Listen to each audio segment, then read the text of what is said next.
Hello everyone, welcome to Madhu Speedy Education. आशा करती हूँ आप सब ठीक है, स्वस्थ है, खुश है, अपनी लाइफ को बहुत अच्छे से एंजॉय कर रहे हैं।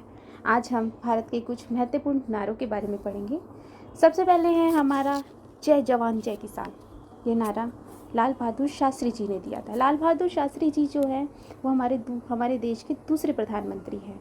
इन्होंने यह नारा 1965 में दिल्ली में एक सार्वजनिक सभा में दिया था। दिल्ली के रामलीला मैदान में शास्त्री जी ने सबसे पहले ये नारा दिया था। शास्त्री जी लोगों से बोलते थे कि उन्हें सप्ताह में एक व्रत रखना चाहिए और वो खुद भी इस नियम का पालन करते थे, मतलब सप्ताह में एक व्रत वो खुद भी रखते थे। दूसरा है हमारा मारो फिरंगी को। ये नारा जो है मंगल पांडे जी ने दिया था। यह नारा 1857 के विद्रोह की शुरुआत में मंगल पांडे जी ने दिया था। तीसरा है हमारा वंदे मातरम। यह नारा बंगाल के उपन्यासकार और स्वतंत्रता संग्राम में सक्रिय रहे बंकिम चंद्र चट्टोपाध्याय ने दिया था। उन्होंने 1882 में पहली बार इस नारे का यूज़ किया था और रविंद्रनाथ टैगोर ने 1896 में इंडियन नेशनल कांग्रेस के अधिवेशन में इसका यूज़ किया। इसका वंदे मातरम। नेक्स्ट है हमारा इंकलाब जिंदाबाद। इंकलाब जिंदाबाद ये नारा उर्दू कवि मौलाना हसरत मोहानी के द्वारा 1921 में दिया गया, जो भारतीय राष्ट्रीय कांग्रेस से जुड़े हुए थे। इस नारे को भगत सिंह और उनके क्रांतिकारी साथियों ने दिल्ली की असेंबली में 8 अप्रैल 1929 को एक आकाशी बम फोड़ते टाइम बुलंद किया, जिससे ये लोकप्रिय हो गया।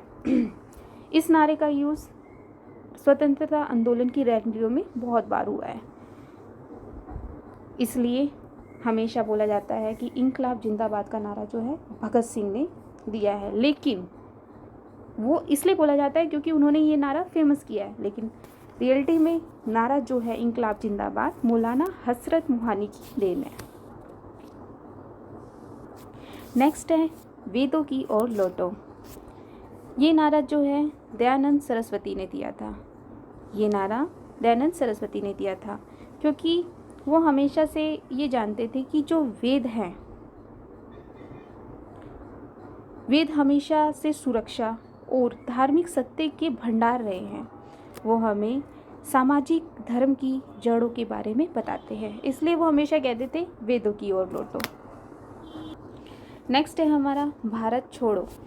भारत छोड़ो जो है ये नारा महात्मा गांधी जी ने दिया था। महात्मा गांधी जी ने 8 अगस्त 1942 को अपने एक भाषण के दौरान ये नारा दिया था। उन्होंने इस भाषण में लोगों के अंदर एक दृढ़ निश्चय का आह्वान करते हुए करो या मरो का नारा भी दिया था। नेक्स्ट है हमारा तुम मुझे खून दो मैं तुम्हें आज़ादी दूंगा। ये बहुत ही फेमस नारा है। वैसे तो सारे ही बहुत फेमस नारे हैं, लेकिन इससे क्या हुआ था, जब नेताजी सुभाष चंद्र बोस ने ये अपने भाषण में ये नारा दिया था, तुम मुझे खून दो मैं तुम्हें आज़ादी दूंगा, तो एक विद्युत तरंगे भेजी गई लोगों के पास। लोगों के अंदर, लोगों के खून में देश भावना जागी, ठीक है। और इस नारे ने द्वितीय विश्व युद्ध में सहयोगियों को लाने के लिए बल्कि ब्रिटिश साम्राज्य को भी आतंकित किया। नारा था तुम मुझे खून दो मैं तुम्हें आज़ादी दूंगा। साइमन कमीशन ये नारा लाला लाजपत राय ने फेमस किया था। साइमन कमीशन वापस जाओ का नारा यूसुफ मेहर अली ने दिया था।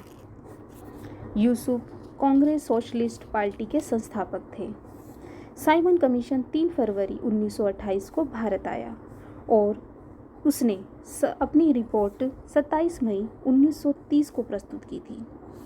आयोग के सभी सदस्य अंग्रेज थे, इसलिए इस आयोग का सभी भारतीयों ने विरोध किया था, क्योंकि भारतीयों की भलाई के लिए साइमन भारत आ रहा था। लेकिन जब तक उसके अंदर कोई भारतीय नहीं होगा तो भारतीयों की भलाई कैसे, क्योंकि एक भारतीय ही है जिसको पता होगा कि मतलब इंडिया में क्या प्रॉब्लम है, एक अंग्रेज आकर क्या समझ के चला जाएगा, इसलिए इसका विरोध हो रहा था।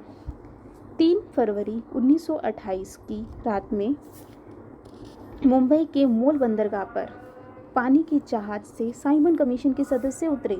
तभी वहाँ समाजवादी नौजवान यूसुफ मेहर अली ने नारा लगाया, साइमन गो बैक। इसके बाद ब्रिटिश हुकूमत ने प्रदर्शनकारियों पर जमकर लाठी बरसाई। लाहौर में लाला लाजपत राय के नेतृत्व में कमीशन के विरोध में एक विशाल जुलूस का आयोजन किया गया। पुलिस द्वारा लाला लाजपत राय पर लाठियां और डंडों का भीषण वर्षा की गई, जिससे कि उनकी मृत्यु हो गई। अब हमारा आता है सरफरोशी की तमन्ना अब हमारे दिल में है, देखना है जोर कितना बाजुए का दिल में है। पूरा नारा तो यही है। ये एक गज़ल है। शायर बिस्मिल अमीना बाली। सरफरोशी की तमन्ना अब हमारे दिल में है। ये गज़ल जब कानों में पड़ती है तो जेहर में राम प्रसाद बिस्मिल का चेहरा आ जाता है। ये गज़ल राम प्रसाद बिस्मिल का प्रतीक सी बन गई है, लेकिन बहुत ही कम लोग जानते हैं या उन्हें पता है कि इसके रचयिता राम प्रसाद बिस्मिल जी नहीं थे, बल्कि शायर बिस्मिल अजीमाबादी थे। हे राम, ये नारा महात्मा गांधी जी ने दिया था। नेक्स्ट है हमारा जय हिंद। जय हिंद सुभाष चंद्र बोस जी ने दिया था। जय हिंद 1946 में एक चुनाव सभा में जब लोग कांग्रेस जिंदाबाद के नारे लगा रहे थे, नेहरू जी ने लोगों से जय हिंद का नारा लगाने के लिए कहा। अब तक वंदे मातरम ही कांग्रेस की अहिंसक लड़ाई का नारा रहा था। जैसा मैंने आपको पहले ऊपर बताया था कि वंदे मातरम बहुत ही फेमस नारा था उस टाइम। 15 अगस्त 1947 को नेहरू जी ने आज़ादी के बाद जब लाल किले पर अपना भाषण दिया था, झंडा फहराया था, तो अपने भाषण का जो समापन था वो उन्होंने जय हिंद नारा लगाकर किया था। नेक्स्ट है सारे जहाँ से अच्छा हिंदुस्ता हमारा, हम बुलबुले हैं इसकी, ये गुलसिता हमारा सारे जहाँ से अच्छा। इस गीत को प्रसिद्ध शायर मोहम्मद इकबाल ने 1905 में लिखा था और इसके पहले सरकारी कॉलेज लाहौर में पढ़कर सुनाया था। सबसे पहले इन्होंने इकबाल जी ने सबसे पहले एक सरकारी कॉलेज में पढ़कर सुनाया। यह इकबाल की रचना बग-ए-दारा में शामिल है। उस समय इकबाल लाहौर के सरकारी कॉलेज में व्याख्याता थे। उन्हें लाला हरदयाल ने एक सम्मेलन की अध्यक्षता करने का निमंत्रण दिया। आई होप आपको मेरी वीडियो अच्छी लगी है। अगर अच्छी लगी है तो लाइक कीजिए, सब्सक्राइब कीजिए और लाइक करना ना भूलें। जय माता दी।